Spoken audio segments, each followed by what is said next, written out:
एके दिवशी गावाकडची दुःखाची बातमी घेऊन जालिंदर आला होता. जयवंताच्या वडिलांचे निधन झाले. रड जयवंता रडला. आपण मुलगा असूनही आपण त्यांच्यासाठी काहीच करू शकत नसल्याची खंत त्याला बोचू लागली. जयवंताबरोबर त्याची बायकोही सुन्न झाली. ठेकेदाराची परवानगी घेऊन त्या दोघांनी गावाकडे जायचे ठरवले.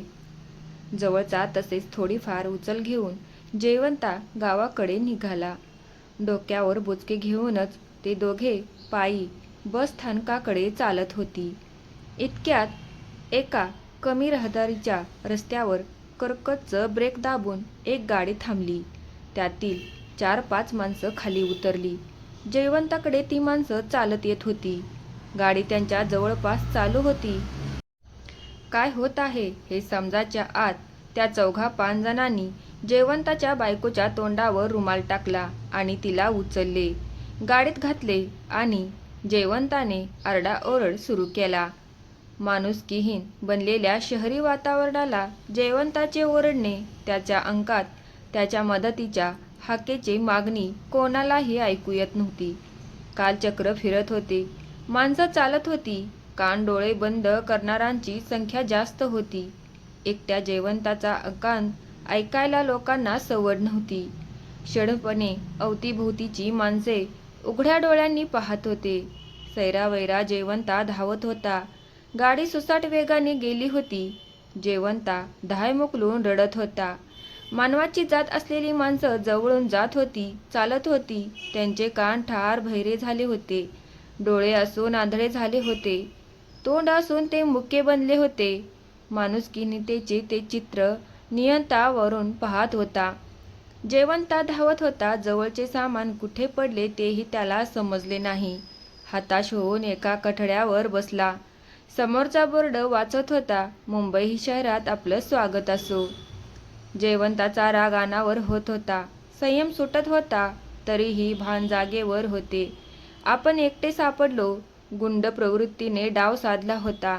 आपण आपल्या बायकोला वाचवू शकलो नाही याची टोचणी त्याला लागत होती. माझ्यावर प्रसंग आला, कोणीही धावून आले नाही. साधी विचारपूस सुद्धा नाही. त्याचं मन त्याला ओरडून म्हणत होतं, जयवंता तुझीच चूक आहे. भारताला स्वातंत्र्य मिळालं. भाषण स्वातंत्र्याबरोबर कोठेही संचार करण्याचे स्वातंत्र्य आहे. परंतु या स्वतंत्र देशात गुंड प्रवृत्तीपासून बचाव करू अशी ग्वाही त्या घटनेनं दिलं नाही. घटनेच्या कलमाचे 313 येथील पुढाऱ्याने, भ्रष्ट अधिकाऱ्याने आणि पोलीस खात्याने केले आहेत. अशा या जगात तू तुझ्या बायकोला वाचवू शकला नाहीस. शेवटी गुंडगिरी श्रेष्ठ ठरली ना. जयवंता जालिंदरकडे गेला. रड रडला. सर्व हकीकत सांगितली. जालिंदर ते ऐकून खिन्न झाला.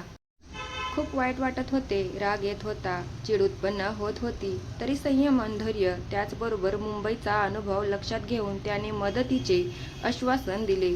जालिंदर विचारात पडला. तो उठला, बाहेर पडला. चहाच्या निमित्ताने जयवंताला घेऊन हॉटेलात गेला. त्याचे चहात लक्ष नव्हते. तो अधाशासारखा वृत्तपत्र वाचत होता. एका सैन्यदैनिकमधील त्या बातमीने त्याचे लक्ष वेधले. त्या बातमीतील स्त्रीची कहाणी आणि जयवंताने सांगितलेला प्रसंग, वेळ, ठिकाण तंतोतंत जुळत होते. परंतु ती अत्याचार पीडित स्त्री जानकी होती आणि जयवंताच्या बायकोचे ते नाव नव्हते. तरीही तो गंभीर झाला. जयवंताला त्याने तो प्रसंग पुन्हा पुन्हा विचारला. पुन्हा तो ते वृत्तपत्र वाचत होता. त्याची खात्री पटली होती की त्या घटनेतील स्त्री जयवंताचीच बायको आहे. खात्री पटवून घेण्यासाठी जयवंतालाच ती बातमी वाचायला दिली. बातमी वाचताना जयवंताकडे जालिंदर लक्ष देत होता. जयवंताच्या चेहऱ्यावरचे भाव गंभीर होत चाललेले जालिंदर पाहत होता. त्याची खात्री पटली. जालिंदर चालत्या गाडीत त्या स्त्रीवर बलात्कार होऊ शकतो. या मुंबई शहरात काहीही होऊ शकतं. जयवंता गंभीर बनत चालला आणि हॉटेलचे बिल चुकते करून जालिंदरने जयवंताला बरोबर घेतले. टॅक्सी केली आणि वृत्तपत्रातील पत्त्यानुसार ड्रायव्हरला सूचना केल्या. टॅक्सी थांबली. जयवंतासह जालिंदर खाली उतरले. समोर हॉस्पिटल होते. जे रुग्णालय. मला इथं कशाला आणलंस? जयवंताने विचारले. जयवंताने परत विचारले, तू बोलत का नाहीस? एका बाकड्यावर जयवंताला बसवले आणि तो एकाच काउंटरवर गेला. त्या बाईला ती बातमी वाचायला दिली. ती बाई म्हणजेच बाकड्यावर बसलेल्या माणसाची बायको आहे. तो पुरता भांबावलेला आहे. वेड लागण्याची वेळ आली आहे. मला एकदा त्या स्त्रीला पाहू द्या. खात्री पटली की मी त्या माणसाला भेटवतो. जालिंदर आत गेला. बऱ्याच वेळाने तो बाहेर आला. चल आत जाऊ, जयवंताला जालिंदर म्हणाला. दोघेही आत गेले. आतल्या दालनात कोपऱ्यातल्या खोलीतल्या क्वाटवरच्या स्त्रीकडे पाहिले. जयवंताने आणि शेवंता म्हणून हंबरडाच फोडला. जयवंता आणि शेवंता दोघेही कडकडून भेटत होते. दोघेही ढसाढसा रडत होते. दोघांचे अश्रू बोलत होते. ते दोघे गप्प होते.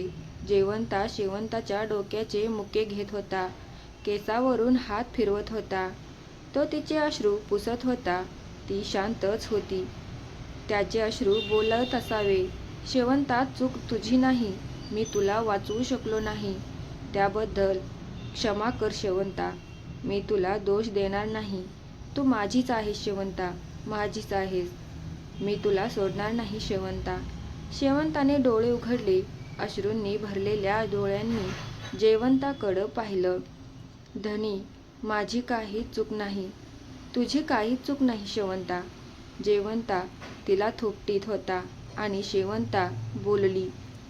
धनी, मी नाव खोटंच सांगितलं. धनी, यापेक्षा आपला गावच बरा.